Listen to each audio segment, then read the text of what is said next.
شروع اللہ جل و جل کے بابرکت نام سے جس نے ہمارے لیے اس دنیا کو مسخر فرمایا، اور درود آقا نامدار حضرت محمد مصطفیٰ صلی اللہ علیہ وآلہ وسلم اور ان کی آل پر۔ ہمارا یہ نیا چینل ہے اور امید رکھتا ہوں کہ میں نے کبھی اس طرح ویڈیو پر آ کے بات نہیں کی، اور انشاءاللہ کوشش کروں گا کہ یہ سفر جاری رہے اور آپ تک کچھ معلومات جو میں اکٹھی کر سکتا ہوں وہ آپ تک پہنچاؤں، اور جو مجھ سے خامیاں اور غلطیاں نکلیں میری باتوں میں، میرے الفاظ میں، تو پیش کی میں معذرت چاہوں گا۔ اسلام 1400 سال پہلے، 1450 سال پہلے ہمارے آقا نامدار حضرت محمد مصطفیٰ صلی اللہ علیہ وسلم کو جب نبوت ملی تو اسلام کا دور شروع ہوا۔ تو اسلام کے دور کے ساتھ ایک اور دور شروع ہوا تصوف کا۔ تو تصوف کا ساتھ ہی جب ہم نام لیتے ہیں تو ہمارے یہاں بر صغیر کے لوگوں کے دلوں میں صوفیزم آ جاتا ہے کہ صوفیزم، ہم صوفیزم کہتے ہیں بر صغیر، بنگلہ دیش، پاکستان، انڈیا کے لوگ وہ صوفیزم کہتے ہیں اکثر۔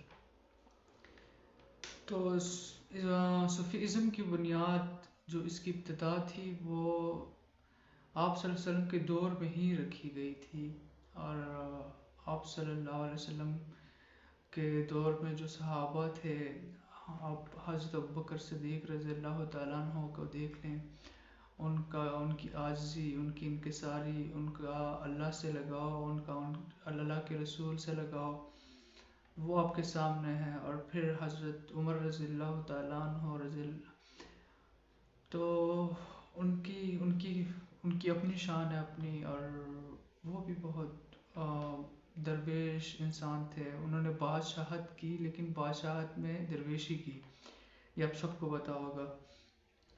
اور تیسرے حضرت عثمان رضی اللہ تعالیٰ عنہ، وہ تو ان کی تو شان ہی الگ ہے، وہ اتنے معصوم، اور معصوم میننگ کے اتنے شرم والے، حیا والے، جنہیں ذو النورین بھی کہا جاتا ہے۔ اور ان کے بارے میں ایک بات یہ بھی ہے کہ آپ صلی اللہ علیہ وسلم بیٹھے ہوئے تھے عام نارمل حالات میں، ان کے تہمت مبارک تھوڑی سی اٹھی ہوئی تھی ٹانگ سے، تو جب دوسرے صحابہ آئے تو نبی صلی اللہ علیہ وسلم اسی طریقے سے بیٹھے رہے، انہوں نے وہ تہمت مبارک ویسے ہی رہی۔ لیکن جب حضرت عثمان رضی اللہ تعالیٰ عنہ آئے تو انہوں نے تہمت مبارک کو نیچے کر لیا۔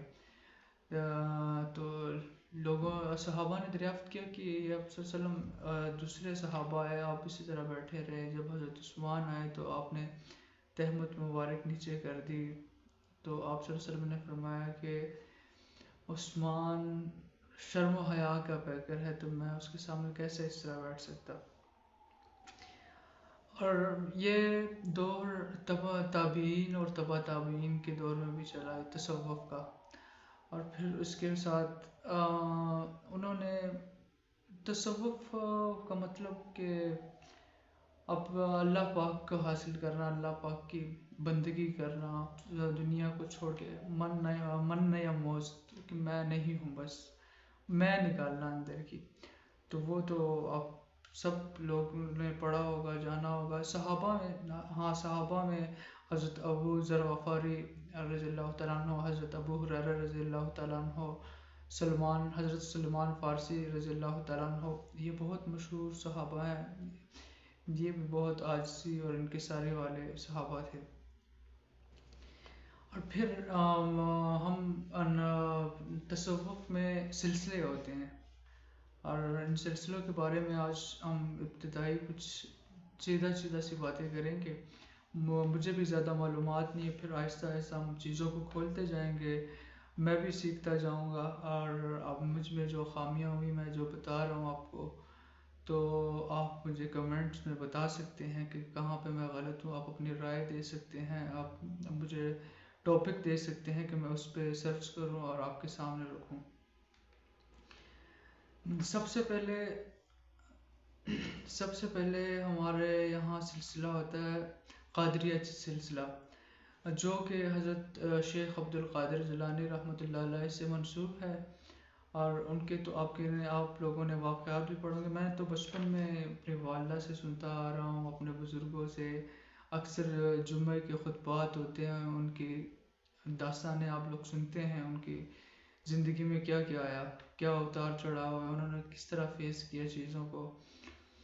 تو قادریہ سلسلہ میں سب سے بڑا قادریہ سلسلہ سب سے بڑا سلسلہ ہے تصوف کا. یہ سلسلہ جو ہے یہ روحانی تربیت اور عبادات کے طریقے سکھاتا ہے، اس پہ زور دیتا ہے زیادہ تر کہ تربیت اور عبادت، ان طریقوں کو نئے نئے ان کا اپنا ایک ہوتا ہے، اس پہ چلتے ہیں. اور پھر ہمارے بر صغیر میں ایک سلسلہ ہے چشتیہ سلسلہ، جو کہ بر صغیر میں انڈیا میں، بنگلہ دیش میں، پاکستان میں اور اس طرح ساتھ کچھ اور ممالک ہیں، ان میں بہت مشہور ہے. یہ سلسلہ حضرت معین الدین چشتی رحمۃ اللہ علیہ سے منسوب ہے. خاص کر بر صغیر میں نے آپ کو بتایا تھا کہ یہیں پر ہے. اس سلسلے میں اس چیز پر زور دیا جاتا ہے کہ محبت، خدمت خلق اور محفل سماع کے ذریعے عبادت کو ترجیح جاتی ہے. محفل سماع پہ میں نے کشف المعجوب میں اور کچھ اور کتابوں میں پڑھا ہے. اس کی تفسیر میں جائیں تو وہ الگ موضوع بن جائے گا. محفل سماع میں رقص ہوتا ہے. اکثر اپنے وہ کئی لوگوں نے دیکھا ہوگا یوٹیوب پر اکثر ویڈیوز چلتی ہیں مولانا رومی کے مزار کے باہر، اکثر وہ رقص کر رہے ہوتے ہیں. تو وہ بھی ہو سکتا ہے، لیکن اس پر اور ریسرچ کرنی چاہیے اور دیکھیں گے کہ کیا ہے اس میں. اور پھر یہ تیسرا سلسلہ ہمارا ہے سہروردیہ سلسلہ. حضرت شہاب الدین سہروردی سے یہ سلسلہ حضرت شہاب الدین سہروردی سے منسوب ہے. یہ سلسلہ روحانی تربیت کے ساتھ ساتھ یہ جو سہروردیہ سلسلہ ہے روحانی تربیت بھی ہے اس میں، اور شریعت کی پابندی پر بہت زور دیتا ہے. سہروردیہ سلسلہ جو کہ حضرت شہاب الدین سہروردی سے منسوب ہے. نقش بندی سلسلہ یہ ہمارا چوتھا سلسلہ ہے. یہ سلسلہ حضرت بہاؤالدین نقش بند سے منسوب ہے. اور خاموش ذکر یعنی ذکر خفی، دل میں ذکر، مطلب اکثر دل میں اذکار کرنا، اس پر زیادہ زور دیتا ہے.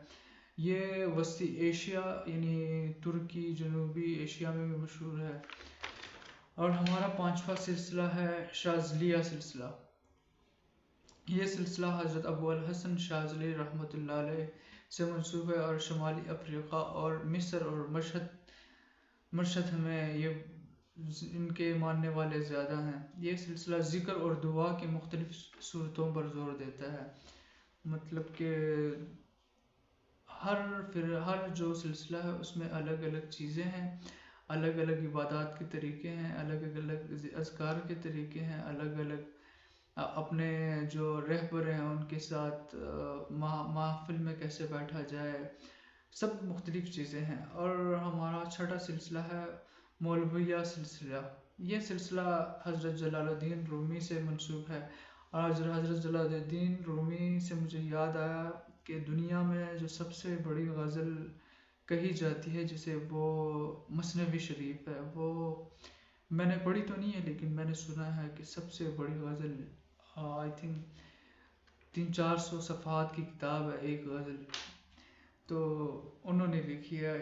یہ محفل سماع کے ذریعے تجربات حاصل کرنے پر زور دیتا ہے. عبادت یعنی محفل سماع کے ذریعے اللہ کا قرب حاصل کرنے پر زور دیتا ہے. اور ہمارا ساتواں سلسلہ ہے رفایا. یہ سلسلہ یہ سلسلہ حضرت احمد رفایا سے منسوب ہے، اور یہ زیادہ تر ایران، عراق اور شام میں اس کے ماننے والے ہیں. اور